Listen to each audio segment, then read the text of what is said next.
अस्सलाम वालेकुम फ्रेंड्स। नाम है कोमल, मायनी है नरमो नाजुक। नाम है मामूना, मामूना नाम के मायनी है पनाह में आने वाली।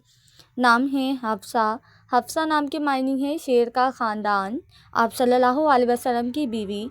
नाम है नताशा, मायनी है अल्लाह ताला की अता करदा। नाम है सऊदा, सऊदा नाम के मायनी है अजीम। नाम है खलीसा, मायनी है हिरनी बहादुर। नाम है मजीना, मायनी है एक कीमती पत्थर। नाम है मुंतहा, मुंतहा नाम के मायनी है बुलंद तरीन मकाम। नाम है वानिया, वानिया नाम के मायनी है अल्लाह ताला का हदिया। नाम है जिमल, मायनी है पर्दा। नाम है सोहा, मायनी है एक सितारे का नाम। नाम है अनाबत, मायनी है आजिज़। नाम है हुदन, मायनी है पुरसुकून।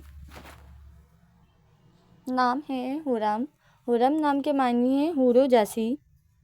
नाम है इस्माल, मायनी है लाल फूल। नाम है जोहा, मायनी है चमक और रोशनी। नाम है शाजरा, मायनी है जिससे खुशबू आए। नाम है हियाम, मायनी है प्यार और मोहब्बत।